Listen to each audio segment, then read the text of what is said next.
क्योंकि ये प्रस्ताव मेरे द्वारा प्रस्तुत किया गया था और नियमों के तहत मुझे उत्तर देने का भी अधिकार है। आपने उसी अधिकार के नाते मुझे खड़ा किया है, मैं आपका धन्यवाद करती हूँ।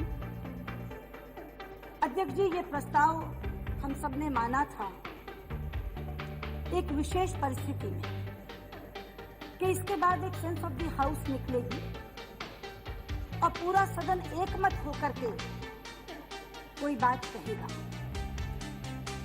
और इसीलिए पहली बार क्योंकि ऐसा हो रहा था महंगाई के बारे में, पूरा देश आज वित्त मंत्री के भाषण की तरफ देख रहा था कि वो अपने भाषण में जरूर कुछ राहतों का जिक्र करेंगे, कुछ उन उपायों की घोषणा करेंगे जिन उपायों के कारण महंगाई का बोझ कम होगा।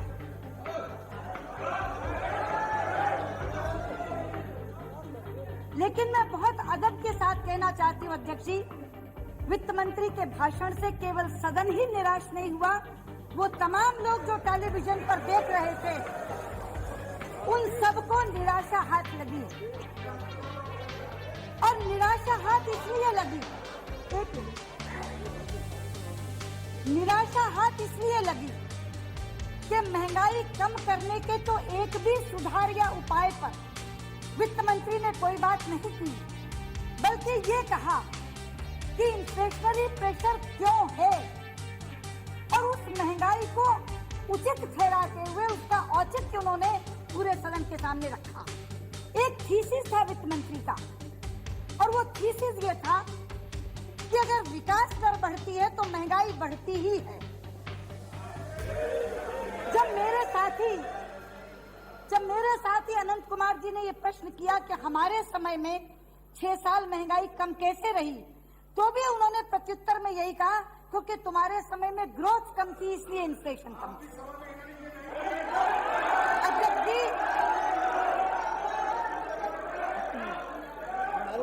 अध्यक्ष जी, वित्त मंत्री जी की बात सुनने के बाद मैं कहना चाहूंगी कि कल तो मैंने कहा था सरकार संवेदनहीन है, आज मैं कहती हूँ सरकार दुविधाग्रस्त भी है। ये सरकार समझ नहीं पा रही कि महंगाई घटानी है कि नहीं घटानी, और ये दुविधा वित्त मंत्री से ज्यादा प्रधानमंत्री जी की है, क्योंकि प्रधानमंत्री जी अर्थशास्त्री हैं और अर्थशास्त्र का सिद्धांत ये कहता है कि महंगाई विकास दर का द्योतक होती है। और ये पूरे का पूरा भाषण इसी बात को बताने के लिए था कि महंगाई विकास दर की द्योतक होती है। इसलिए उनको लगता है कि अंतर्राष्ट्रीय जगत में जाकर जब वो बताते हैं कि इंडिया की इकोनॉमी पर इन्फ्लेशनरी प्रेशर है तो लोग उनकी पीठ थपथपाते हैं और कहते हैं हाँ आपकी इकोनॉमी ग्रो कर रही है। लेकिन मैं कहना चाहती हूँ आज वित्त मंत्री जी और प्रधानमंत्री जी से, ये ठीक है कि महंगाई विकास दर का द्योतक होती है, ये अर्थशास्त्र का सिद्धांत है, लेकिन देश में विकास दर किसी और की बढ़ रही है और महंगाई किसी और को मार रही है। ये तालमेल अर्थशास्त्र नहीं सिखाता, ये तालमेल अर्थशास्त्र नहीं सिखाता प्रधानमंत्री जी। ये तालमेल ये राजनीति करने वाले जो जमीन की राजनीति करते हैं, जो गांव-गांव जाकर भटकते हैं और देखते हैं, ये जो बेमेल है, ये जो बेमेलपन है, ये केवल वो व्यक्ति देख सकता है जो जमीन पर जाकर देख रहा है कि एक तरफ चिमनियों के धुएं निकल रहे हैं, करोड़पति अरबपति हो रहे हैं। हिंदुस्तान के लोगों का 100 लोगों का नाम आ रहा है उस सूची में जो अरबपति हो रहे हैं, लेकिन उसके बाद उन लोगों की संख्या बढ़ रही है जो गरीबी की रेखा से नीचे रह रहे हैं। ये तालमेल कैसे बैठाया जाए, ये था प्रश्न आपके सामने।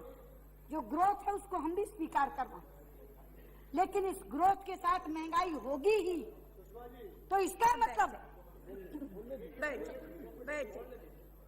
मैं इतना कहना चाहता हूँ कि जो बड़ा बाबू ने कहा, उन्होंने कई उपाय किए जिन्होंने उन्हें बताने का काम किया कि वो किस किस तरह से पीडीएस में, आपके नरेगा में, सब तरह से, मगर इनके नतीजे नहीं निकल रहे। जो बात आप कह रही हैं उसमें मेरा ये कहना है कि कोई नतीजे तो निकल रहा, महंगाई जिसको यही मैं कह रही हूँ। दर आपकी बढ़ी तो 130 परिवार 125 परिवार हैं, उनको अलग कर दीजिए, अरबपति खरबपति।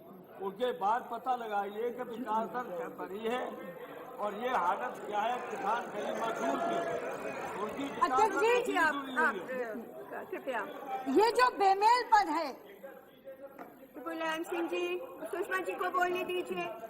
मुलायम सिंह जी कृपया। ये जो असमानता है, ये जो विषमता है, ये जो विषमता है, अभी जो भारत बंद हुआ, उस भारत बंद में वो अरबपति खरबपति नहीं आया, वो करोड़पति और लखपति भी नहीं आया, इवन जो हजारों कमाता है वो भी नहीं आया। उसमें वो व्यक्ति निकल करके भारत बंद में सड़क के ऊपर आया जिसको 2 वक्त की रोटी नहीं मिलती। अध्यक्ष जी, अध्यक्ष जी, अध्यक्ष जी, अध्यक्ष जी, सड़क पर संघर्ष करने के, अध्यक्ष जी, सड़क पर संघर्ष करने के बहुत माध्यम होते हैं, धरने होते हैं, प्रदर्शन होते हैं, लोग रैलियां निकालते हैं, लेकिन एक अभूतपूर्व भारत बंद सबसे कड़ा, सबसे प्रभावी माध्यम होता है। और इसीलिए हमने चाहा था कि सड़क पर अगर सबसे प्रभावी माध्यम का इस्तेमाल उस आम आदमी ने किया है, तो हम भी सबसे प्रभावी माध्यम के अंतर्गत यहाँ चर्चा करें। और इसीलिए हमने एडजर्नमेंट मोशन दिया था कि वो मेल खा जाए उस आदमी के संघर्ष से जो भारत बंद में निकला था, लेकिन आपने नियमों का हवाला देकर एडजर्नमेंट मोशन हमारा खारिज कर दिया। उसके बाद हमने कहा कि हम मतदान के तहत 184 में चर्चा करेंगे, लेकिन मैं आज कहना चाहती हूँ प्रधानमंत्री जी, अगर उस पर मतदान होता तो हम मतदान में ये नहीं दिखाना चाहते थे कि सरकार के साथ कौन है या सरकार के खिलाफ कौन, हम ये दिखाना चाहते थे कि आम आदमी के साथ कौन है और महंगाई के साथ कौन है। लेकिन उस 184 को भी आपने स्वीकार नहीं किया।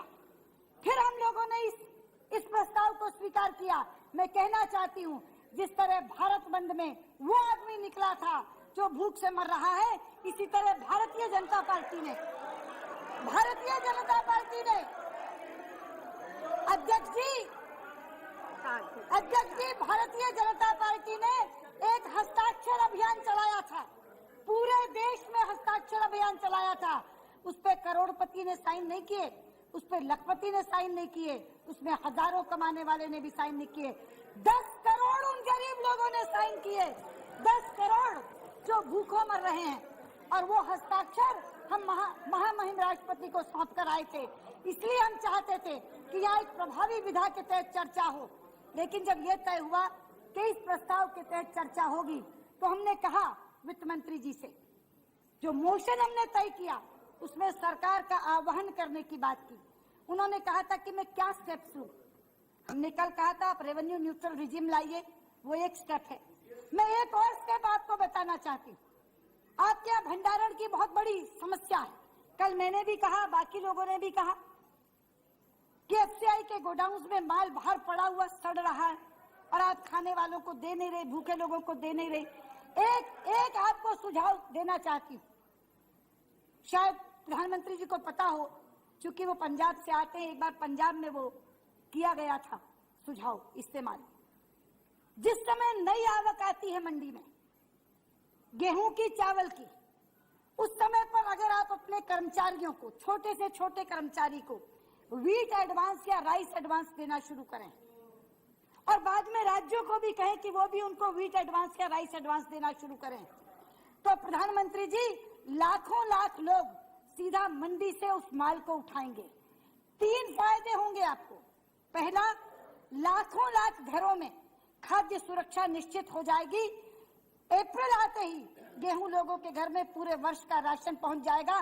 घर की गृहिणी शांत हो जाएगी, कम से कम मेरे पास आटा आ गया, गेहूं आ गया, मैं नमक डाल करके चाहे बच्चों को रोटी खिला दूंगी, लेकिन बच्चे भूखे नहीं मरेंगे। दूसरा, लाखों लाख घरों में भंडारण होगा, कहीं 4 क्विंटल, कहीं 2 क्विंटल, कहीं 6 क्विंटल, और वो देख रेख में होगा उसकी, वो सड़ेगा नहीं गेहूं।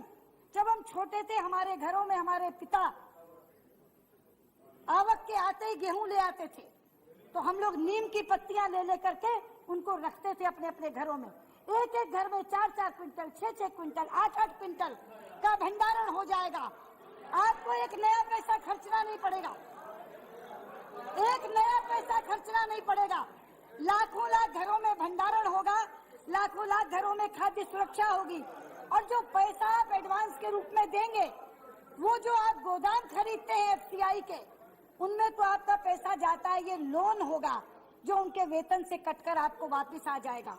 अब बैठिए तो हमारे साथ, हम 20 सुझाव देंगे आपको, जिससे आम आदमी को राहत मिलेगी, खाद्य सुरक्षा सुनिश्चित होगी।